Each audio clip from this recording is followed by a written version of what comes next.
नमस्कार. आजच्या सत्य मराठी क्राईम स्टोरीमध्ये आपल्या सगळ्यांचं स्वागत आहे. पण सुरुवात करण्याआधी तुम्ही चॅनलवर नवीन असाल किंवा तुम्हाला अशाच सत्य घटना ऐकायला आवडत असतील तर व्हिडिओला लाईक करून चॅनलला सबस्क्राईब करा. रात्रीचे 2:30 वाजलेले. गावाबाहेरच्या रानातून वारा भिरभिरत धावत होता. आकाशात काळे ढग गच्च दाटलेले आणि पावसांच्या धारांनी संपूर्ण परिसर धुवून निघत होता. त्या टिनाच्या छपरावर जोराने आपटणाऱ्या सरकत्या पावसाच्या आवाजात अचानक एक विचित्र तोडका मोडका घाबरवणारा आवाज मिसळायला लागतो. घरात फक्त तिघेच, विक्रम, त्याची आई कुंदाबाई आणि विक्रमचा पुतण्या आर्यन. आर्यनच्या खोलीतून काहीतरी पडण्यासारखा ढकलल्यासारखा आवाज येऊ लागतो. कुंदाबाई दचकून जागे होते. हे एवढ्या रात्री आर्यन काय करतोय? ती काठी घेऊन हळूहळू कॉरिडॉरमध्ये येते. पाऊस, वारा आणि त्या रूममधून येणारा अनामिक आवाज, तिन्ही गोष्टी एकत्र मिसळून तिच्या मनात भीतीची सावली पसरते. ती खोलीचा दरवाजा ढकलते आणि क्षणभर जगच थांबतं. समोर दिसणारं दृश्य तिच्या श्वासात अडकतं. भिंतीवर तुटलेलं फोटो फ्रेम, जमिनीवर चाहूबाजूने विखरलेली वह्या, पडलेला दिवा आणि त्या अंधारात आर्यन आणि त्याची मावशी समान मामी स्वरा, दोघेही एकमेकांवर कोसळल्यासारखे. कुंदाबाईच्या आवाजात भीतीपेक्षा जास्त धक्का. हे काय सुरू आहे इथे? स्वरा दचकते, मागे सरकते. आर्यन घाबरलेला, हात थरथरत. आजी, ते तसं नाही. पण कुंदाबाई काही ऐकायला तयार नसते. विक्रम गावातला शेतकरी, नुकतेच वडील गेलेले. घरात पैसा कमी, जबाबदाऱ्या जास्त. पत्नी स्वरा शिक्षित, शांत, पण मनात खोलवर दडलेली बेचैनी. मुलं नाहीत, 8 वर्ष झाली. एके दिवशी विक्रम म्हणतो, स्वरा, आपण माझ्या बहिणीचा मुलगा इथे घेऊया. आर्यन आपल्याला म्हातारपणी आधार होईल. स्वराने मान्य केलं. आर्यन गावात येऊन राहू लागला. उंच, सडपातळ, शांत स्वभावाचा. घरातल्याला प्रत्येक मदत करायचा. पण घरातल्या शांततेमध्ये हळूहळू गूढ पडसाद उमटत होते. विक्रम शहरात नोकरीला गेल्यावर घरात फक्त 3च जण. रात्री स्वरा बराच वेळ एकटी बसून काहीतरी बघत बसायची. तिचे डोळे थकलेले, मन कुठेतरी हरवलेलं. कुंदाबाईने अनेकदा तिला खिडकीतून एकटी रडताना पाहिलं. त्या घरातलं अंतर दिवसेंदिवस वाढत होतं. आर्यनला कधीकधी स्वराचा विचित्र ताण जाणवायचा. ती अचानक रागवायची, अचानक शांत व्हायची. कधी तासनतास पायऱ्यावर बसून शून्यात पाहायची. आर्यन घाबरायचा. काहीतरी चुकीचं घडतंय हे त्याला जाणवत होतं. त्या दिवशी प्रचंड पाऊस होता. आर्यनच्या खोलीतल्या दिव्याला शॉर्ट होता. त्याने स्वराला बोलावून, मामी, दिवा वारंवार बंद होतोय. दोघेही तो दिवा ठीक करत असताना अचानक मोठा आवाज होतो. फोटो फ्रेम खाली कोसळते. स्वरा घाबरून मागे ढकलली जाते आणि अंधारात दोघांच्या हातात अडकतात. बाहेरचा पाऊस, आतला अंधार आणि स्वराच्या डोळ्यातली ती विचित्र भीती. आर्यन स्तब्ध होतो. स्वरा धापा टाकत म्हणते, मला भीती वाटते आर्यन. रात्री घरात आवाज येतात. मी खूप एकटी पडले आहे. ती रडू लागते. आर्यन तिला शांत करण्याचा प्रयत्न करत असतानाच दरवाजा जोरात उघडतो. कुंदाबाई समोर. ती जे पाहते ते तिच्या मनाला जाळून टाकतं. ती स्वरावर ओरडू लागते, तू काय करतेस? हा मुलगा तुझ्यावर विश्वास ठेवून आहे आणि तू? स्वरा हादरते. ती म्हणते, तुम्ही गैरसमज करताय. मी फक्त पडले होते. पण वृद्ध स्त्री आधीच भयभीत. तिला वाटतं काहीतरी अनैतिक घडत आहे. वाद तापतो. दोघी एकमेकींवर ओरडू लागतात. आर्यन मध्ये पडतो. पण त्या क्षणी स्वराच्या हातून काठीला धक्का बसतो. कुंदाबाई मागे सरकतात आणि जोरात जमिनीवर आपटतात. डोकं थेट पायऱ्यांच्या कडेला. आर्यनचा आवाज थरथरतो. काकू, मामी, त्यांनी डोळे बंद केलेत. स्वरा त्यांना हलवण्याचा प्रयत्न करते, पण उशीर झालेला असतो. हॉस्पिटल, थंड पांढऱ्या भिंती. डॉक्टर म्हणतो, मृत्यू डोक्याला लागलेल्या जोरदार माळामुळे झाला. विक्रम दुसऱ्या दिवशी धावत येतो.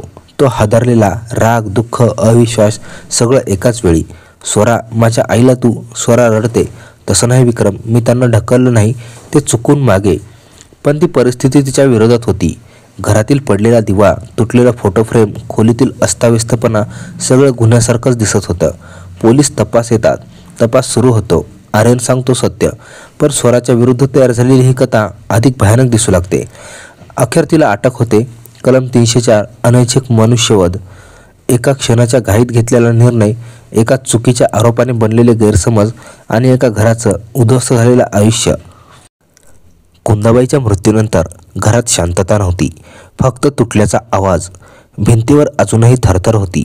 आणि त्या रात्री पडलेल्या वस्तूपासून येणारा भय जिवंत होता. स्वराला पोलीस घेऊन गेले होते. आर्यन अंगणात बसून खोकत खोकत रडत होता आणि विक्रम देवळांच्या पायऱ्यावर बसलेला, डोळे लाल. तो स्वतःशी पुटपुटला, स्वरा, तू माझ्या आईला स्पर्श का केला? इन्स्पेक्टर राघव शांत पण अत्यंत टोकाचा अधिकारी, डोळ्यात सुईसारखी धार. तो स्वराकडे पाहतो. कुंदाबाईच्या डोक्याला मार कसा लागला? स्वरा ओशाळल्यासारखी, सर ते चुकून घडलं, मी त्यांना ढकललं नव्हतं. राघव तिच्या प्रत्येक शब्दावर नजर रोखून ठेवतो. ढकललं नाही, पण वाद झाला, आवाज झाला, वस्तू पडल्या, साक्षी देणारा मुलगा आणि त्या मुलाचं विधान तुटक आहे. स्वराचा आवाज थरथरतो. मला समजत नाही सर, हे कसं सिद्ध करू?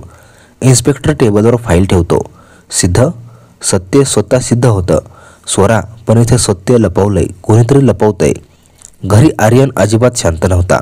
त्याला झोप लागत नव्हती. तो भांबावलेला होता.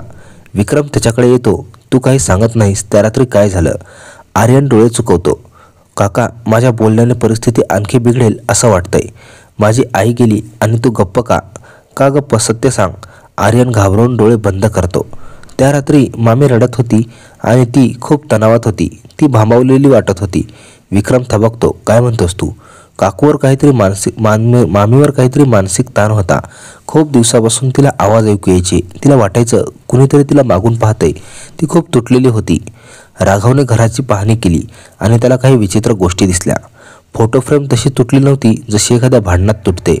दिव्याचा शॉट हा त्या दिवशीच नव्हे, अनेक दिवसापासून होता. कुंदाबाई पडलेल्या जागेवर रक्ताचा पॅटर्न सरळ नव्हता. म्हणजे पडण्यापूर्वी त्या घाबरलेल्या अवस्थेत हल्ल्या होत्या. राघव पुटपुटला, हे सगळं प्रकरण नाही, इथे काहीतरी जे आहे ते सर्वांनी दुर्लक्ष केलं. तपासात पोलिसांनी कुंदाबाईचा मोबाईल तपासला. त्यात एक व्हॉइस रेकॉर्डिंग सापडलं. रेकॉर्डिंगमध्ये ढगाचा आवाज, घरातील अंधार आणि एका वृद्ध स्त्रीचा घाबरलेला आवाज. कोण आहे तिथे? कोण चालतंय?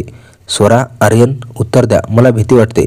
मग काही सेकंद शांतता आणि त्यानंतर थरथरणारा आवाज, हात ढकलू नकोस, आणि रेकॉर्डिंग इथेच तुटते. राघव थबकला. त्याने रेकॉर्डिंग पुन्हा ऐकलं. तिथे ढकलल्याचा आवाज स्पष्ट नव्हता, पण भीती होती. भला मोठा प्रश्न उभा राहिला. कुंदाबाईला कोण दिसलं होतं त्या रात्री? गावात कुजबूज सुरू झाली होती. स्वरा आणि आर्यनमध्ये काही होतं. त्यांनी आजीला पाहून तोंड बंद करण्यासाठी पोलिसापर्यंतही ह्या अफवा पसरवल्या होत्या. पण राघव निरखून म्हणाला, नाही, हे प्रकरण नैतिकतेचं नाही, हे मानसिक अवस्थेचं आहे. स्वरा घाबरलेली होती.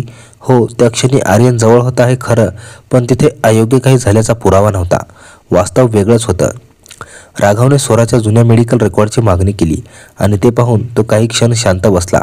स्वराला अनेक वर्षापासून गंभीर मानसिक ताण, भ्रम आणि रात्रीच्या भेटीचे झटके येत होते.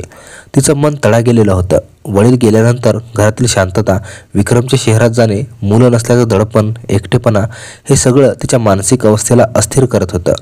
राघवच्या नजरेत कथेला अचानक वेगळा प्रकाश मिळाला. राघव साईटवर परत गेला. अंधारात उभं घर पावसात धुतलं गेलं. तो शिडीला त्या पायऱ्या तपासतो ज्या ठिकाणी कुंदाबाई पडल्या होत्या. तेव्हा त्याला काहीतरी दिसतं. पायऱ्याच्या कडेला स्वराच्या हाताचा ठसा नव्हता, आर्यनचा होता. त्याने आर्यनला बोलावलं. तू त्या रात्री नेमकं काय पाहिलंस? आर्यन थरथरतो. मामा, मी मामीला धरायला गेलो. ती खूप घाबरली होती. फोटो फ्रेम पडल्याचा आवाज आला आणि आजी तिथेच आली. समोर येताच काकू आणखी घाबरली, मामी आणखी घाबरली आणि मामीला मी सांभाळलं. पण मामीसमोर अचानक आजींचा आवाज आला आणि त्यांना वाटलं की मामी त्यांच्यावर चढून ओरडेल. राघव डोळे निगरगत करतो. म्हणजे मामीने ढकललं नाही? आर्यन हळू आवाजात. आजी आधीच घाबरून दोन पावले मागे गेल्या. त्या पायरीकडे सरकल्या. मी त्यांना पकडायला धावलो, पण उशीर झाला आणि आर्यन तिथेच रडू लागतो. एक गैरसमज, एक घाबरलेलं मन आणि एक चुकीचा क्षण. कुंदाबाईचा मृत्यू हा गुन्हा नव्हता.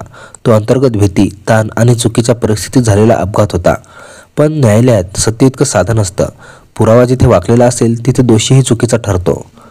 धन्यवाद.